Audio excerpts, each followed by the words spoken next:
Joining us today in this exciting episode of Guardian Music is the Afrobeat royalty himself, Made Kuti.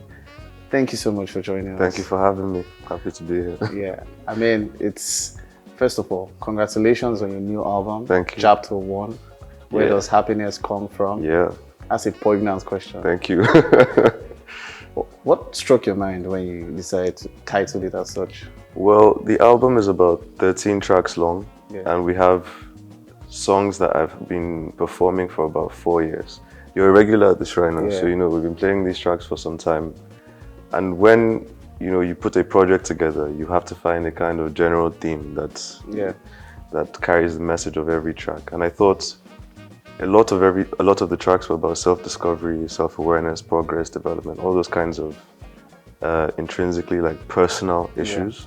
So I thought at the end of the day, when we have existential crisis, all the things that surround that theme is like a search for something that is worthy, and it's usually like happiness. So where does happiness come from? And the only track I think I featured a person on, my dad.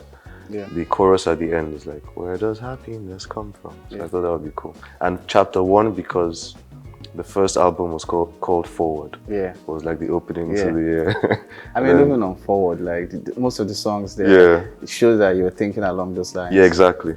Well, how long have you been making this project yourself? Well, the project, what happened was, due to industry-related things, we didn't release it as early as we should have, which was about 2 years ago. And now I have a backlog of so many songs. Like I have enough songs for another album.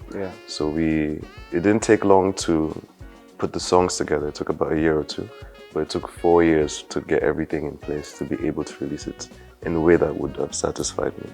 Because first of all, as a maestro who controls in the composition, production, I can tell that it took a while. I want to go back to when you began, hunting for your journey in music from schooling. Yes. So school, I did the regular academic curriculum from about nursery to secondary school. And then when I left, I graduated from a school called Keli in Nigeria. It doesn't exist anymore. It's been bought by, I think, some Turkish people. But now then I went to London for 7 years. And I did 2 things that were incredibly valuable to me. I was learning classical piano intensively for like 3 years. I didn't touch any other instruments, and I did a ATCL diploma exam, which gave me enough credits in addition to my A-levels to go to where I really wanted to go, which was Trinity, the school that Fela went to. I did 4 years there. I did my bachelor's in composition. So each year was a different sort of grading system for composition. So for the first year, we did small ensemble. So like woodwind, 4 quartet strings, piano and voice. Then for the second year, we did medium ensemble, so like a medium-sized orchestra. Then the third year was large orchestra. Then the fourth year, which I really liked, was they said, do whatever you want to do and see, then we'll grade your dissertation based on that.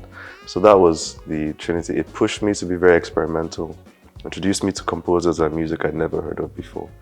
And it really took me out of my comfort zone. Some of the teachers were different, they were special people. So, and the thing about Trinity is that everybody that teaches is a professional in that field. So you can go, actually, if you get a piano teacher, you can watch their performances and their recitals themselves. A composer, we went to one of our composers' teachers' pieces, like the premiere of one of his orchestrations and things like that. So Trinity was special. So someone who plays diverse range of instruments, which is your favorite? I don't have one. I use them for different purposes. Like for a track I titled Wait and See, the piano solo at the end, that's me playing it because I think it's really pretty. And for like a track like Oya, which is about the Lekki massacre, the tenor sax solo at the end, I play that because I feel like it should be more, intense and aggressive.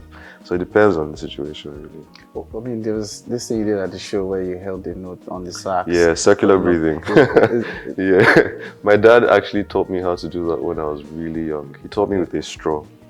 So what you do is, people think I'm holding my breath. I'm not holding my breath for 20 minutes or however long I do it. it's called circular breathing. You store air in your cheeks, then you blow for like a split second with the air in your cheeks. And as the air in your cheeks is pushing the air out, you quickly refill your lungs and then restore the air in your cheeks. So it has to be very like smooth and then you do that. So you're breathing maybe give or take once every 10 seconds or so.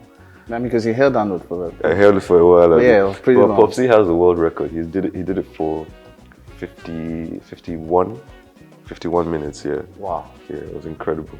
That's an entire episode of like... So, on this project, you produced some songs digitally? Yes. No, everything was first recorded acoustically. Okay. At Legacy Plus Studios, our studio in Alagbole. Then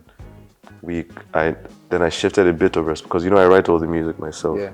So I shifted a bit of responsibility with this album. So I worked with co-producers to enhance, like, say, the drum patterns for the acoustic drums, to replace them with electronic drums. Yeah. So it's be the same pattern, but a stronger kick, a nicer snare on tracks like Pray, and yeah. So we worked with, and then I wanted them to also add pads and synths for effects and things like that. Yeah. Also let me imagine a typical Made Kuti session. Yeah. You played all the instruments first. Then you work with the producer. Yeah. No, I'll write the music. Okay. Compose and write all the lyrics. Then I'll give my band the parts. Then we'll go to the studio and record everything live to metronome. Yeah. Then I meet a producer and tell them what I want. And then we go back and forth with because I already produced it, so it's sort of a co-producer. We go back and forth based on what I want, and then mix and master. That's all, yeah. So, how do you draw inspiration from your music normally? Normally, I tend to make sure that everything I write reflects my reality at that time, So, Oya was written during the just post-EndSARS. My Voice was written just after the elections. I Won't Run Away was No More Wars, and I Won't Run Away was written after I had just discovered something about myself that I decided to work on, like my temper and things like that. Okay. And so yeah, it reflects something that is at that moment, and I capture that moment in time, and then I write about it. Yeah. So you've worked with Femi Kuti, you've performed with Sheon Kuti, Femi Kuti. Yeah. Are we looking at you working with other dynamic crop of artists? I've been featured by some artists. I've been featured by PJ Morton, which was amazing. I think he's a 5-time Grammy winner. Yeah. And we did Morgan Heritage. I've done something with them. Then some Nigerian artists, Runtown, Kida, Caveman, and a few others, Lekon. So I'm very happy to work with people if they ask me to do so. I'm not as driven to reach out to, because like I said, my music is so personal. I don't want to force people to think the way I think. And by the time we finish recording a track, for example, I'm really happy with the final result. So if I were to work with other people, it'd be remixes. And I'm thinking about that for this album. Let's go back to chapter 1. Yeah. So what was your most difficult track to produce, or to record and produce? Ooh, I think they're all very different, but the trickiest was probably I Won't Run Away, because it's so long. The arrangement is very complex. The horns develop a lot. I play throughout the sax, and I have like a small break in the middle for lyrics. So probably that was probably the most demanding, I think. Yeah, the straightforward track was probably like after the Tears Flow, because it's a straightforward horn line. And then everybody comes and takes their solos. Yeah, it depends. But I Won't Run Away probably the most demanding one. Yeah. Okay, so you mentioned earlier that you've recorded a lot of songs, or even another project. Yeah. So how, or what else do you do when you're not making music? When I'm not making music, I spend a lot of time with family, because our compound is quite big. Everybody has their own space, their own building. And once in a while, we'll meet together and have dinner and talk. Then I play games a lot. Not as much as I used to, and I watch anime. Okay, what kind of games do you like playing? Usually adventure games like Ghost of Tsushima is what I'm on right now. Ghost of? Tsushima. Tsushima. Yeah, and I just got God of War. Well, God of War was just gotten for me, the new one. And not new, but like it was 2023 or 2024 release. And then I play FIFA a lot. Yeah. Yeah. I mean, you mentioned that to me once. And yeah. And Poppy plays FIFA as well. Really? Yeah, surprisingly so, and he's very good. Wow. People wouldn't expect that. Father son session. Yeah. Me too. I know I win. I win, but it's stressful. It's not an easy victory.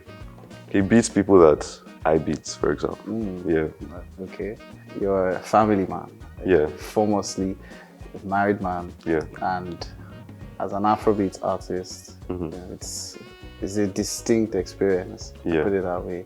How do you feel, and what can you say about, you know, its effects on your career? It's, you know, how it's, because I'm very certain that it has a lot of positive attributes on your career. Yeah. Tell us a bit more about married life and making music now. Well, I think I'm a very easygoing person. Yeah. So I generally don't endeavor in things that are unnecessarily complicated, for example. I'm not an outgoing person. So you probably never find me in the middle of like trouble outside or things like that. So I'm the eldest also of my siblings. The next one after me is about 12 years younger than me. So I have a lot of responsibilities. I have to set a good example. You know, I have to be a good brother, Made. And so I think, at least with the way I was raised, to be very, you know, accountable for my actions. Which is why when I was writing those songs about being reflective about myself, I saw some things I didn't like about myself, and I was very, you know, intentional about working on them. I have no qualms with family. The issue tends to come with the fact that my music is not commercial. So I have a lot of work to do with trying to relate it to people and see that, you know, there's a lot of artistry beyond, you know, what exists in mainstream markets. Yeah. Well, how do you feel as, you know, the face of Afrobeat for younger audiences now? How do you feel when you're performing music these days? At the shrine, outside the shrine, because you've performed at several locations outside the shrine. I mean, we've done a few international gigs. We've done a lot of, you know, gigs around Lagos and Nigeria. I think that I just make sure I'm at the top of my game all the time. Before, for example, my dad is a professional musician, and he's very he's very strict with his craft. So I saw a lot of that when I was younger. So before being playful with the music or very expressive and all those things, I make sure that I am first and foremost a professional. So no matter how tired I am, if I'm sick, if something annoyed me earlier in the day, the moment I'm on stage, you know, I have a job to do and to do it to the satisfaction of the audience and the band. So yeah, no matter what show it is, big audience, small audience, it's the same energy. Any hacks, warm-up rituals that you use for? I do pray before I get on stage. Not like Christian, more like I give thanks. And I ask that the ancestors protect me from bad equipment. Man, the experiences I've had in Lagos. There's some things that you can't control, you know. What's one crazy one you've ever had? We were at Moist Beach before the government took it down. It was our second or third gig there. And the moment we got on stage, the kick for the drum tore. Wow. Then as I was performing, because the stage wasn't level, because some people that did it didn't do it properly. It wasn't the Moist Beach team, it was like the stage management. So my sax fell down. And as soon as I tried to blow it, it wasn't working. So luckily I'm a multi-instrumentalist, so I changed my alto sax to my tenor sax and tried to keep on with that one. Then as soon as I started singing, it was just feedback. It was 30 minutes of chaos. With the crowd going like, yeah, Mari too. What's happening here? No, they could tell that something was wrong, but I mean, it doesn't matter. The moment that happens on stage, people blame you as the artist. It's hard for them to, you know, disassociate the experience they're having from who they are seeing, because it's you they see. So now I've taken precautionary measures to make sure that that doesn't happen. But even still, it's really difficult to prevent it from happening. Okay. So yeah. I mean, just to touch on Afrobeat itself, yeah, it's a genre that has spread beyond just the hold of Nigerians. Other Europeans, even Americans are practicing and playing the genre. How do you feel about that itself? I think it's beautiful. I think that it would be great, and I think that's what's happening. Afrobeat is really young as a genre of music. I think it's only about 69. Sorry, it's only about 50 years old. Yeah, and because of that, we're seeing a boom in the industry with it, but we're also going to see, if it follows the pattern of every other genre, of professional musicians, I mean, people that master their craft, is that they're going to start pushing it into different fields. And Afrobeat is going to have several sub-genres of different, people's stylistic preferences and things like that. So I'm looking forward to seeing where it goes. I think my dad already pushed the envelope, a lot with the idea of what Afrobeat can be, and I'm trying to do that myself. So just break it down a bit for us. Yeah. So how would you want to evolve the sound? So Afrobeat, as we know, is a mixture of West African rhythm, traditional rhythms, but also a lot of jazz influences, high life influences, and personal, tasteful influences by Fela himself. So the way he writes the instrumentation, he usually has 2 guitars, 2 bass. Later in the years, a massive horn section, So it's divided by horn section, rhythm section, and then vocals. And then a very, it changes a lot, but usually a musically developing structure.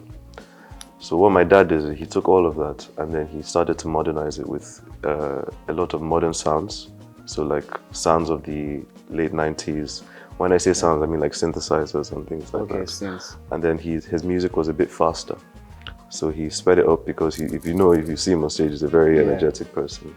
And also he started to explore his own personal taste, with his sax. The moment my dad plays his instrument, you almost know immediately it's him because of his tone and the scales that he runs.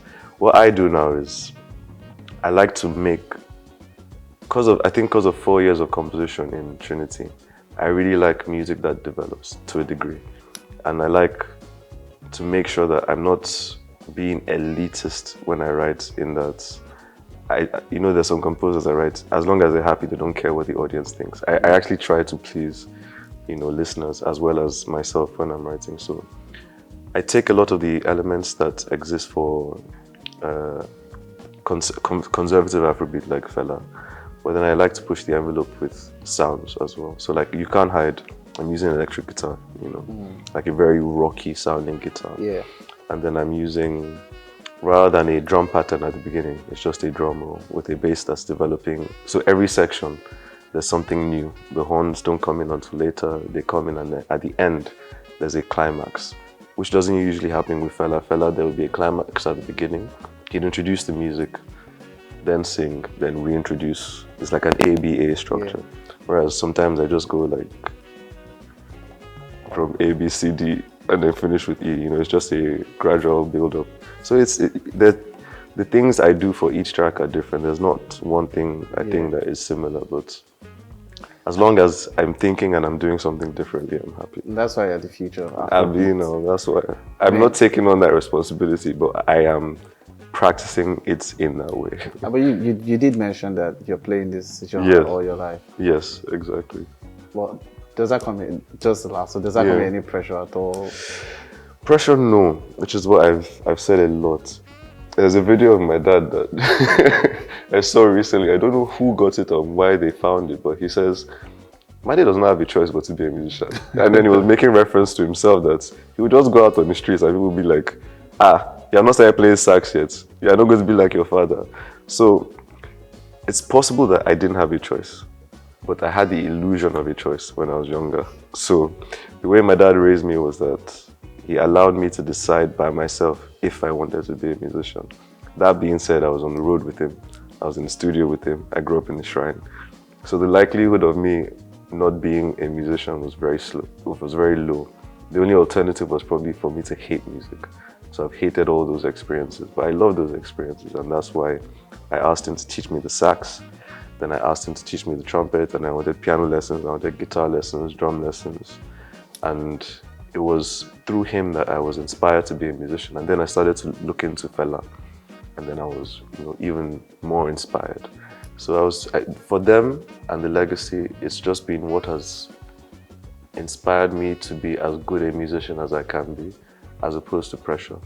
Pressure tends to come when it's external, but I don't really listen to. I've been blessed to have the personality trait to not be too concerned about public opinion. Yeah. That's solid. Yeah, I'm very lucky in that. Okay, so I think just to touch on Afrobeat itself again. Yeah. What's one core memory? Because a lot of people, when they hear about the shrine, when they only know it maybe once in a while, it's seasonally. But what's one core memory, a personal memory you have from the shrine? Personal memory from the shrine. I think a recent one was really beautiful. For the first time, all three, because all of us, myself, Uncle Sheo and my dad, we all sort of started our professional careers at different times. My dad before all of us, of course. He was making music while Fela was still in the game. Wonder Wonder was released at the same time as Fela's, professional career. Yeah. Uncle Sheo started after Fela passed away, and Egypt 80s band, he used Fela's band and, created such a strong career for himself. I started about five years ago. And one time I was on stage and I realized that the night I was on stage, my dad was going to be on stage in the States, and Uncle Sheo was going to be on stage somewhere in Eastern Europe or Western Europe, I can't remember. And it was just beautiful. So I thought, wouldn't it be nice if it was, so my dad and I were having a show in December, and Uncle Sheo said, how dare you people have a show? And I'm not there in Lagos. And then we had this, trilogy, which was beautiful. So for the first time, the three of us played in that way, on our own terms, on the same stage, and our sound is very different. I'm the youngest, so I opened. Uncle Sheo came after, and my dad closed the show, and it was such a wonderful event. Everyone had a great time. You were there. I think I remember. Right? Yeah. You all held the note. Then we all held the note at the end. It was, and we came back together and did a finale where we all played, I think, Water, Fela's track. So yeah, it was great. You've heard the man. Lastly, what is the vision for Mali Kuti? To set as good an example of what a professional career in music can be, where artistry is the most important element, and being able to be as creative as possible without giving too much towards commercial influences, because as an artist, it's our job to be daring. It's our job to take risks that people on perhaps 9-to-5 jobs don't get to take, to be able to search for things that they don't have the time to search for. And in return, we share those creative works with them and hope that it inspires them the way it inspires us. So yeah, as long as I set a good example, I'm good. To be a good creative. Thank you so much. Thank you very much. Thank you so much. You heard it from the Afrobeat royalty himself, heir to the Kuti dynasty, and one of the most prolific Afrobeat musicians we have today. Chapter 1, Where Does Happiness Come From, is out today, and do check it out.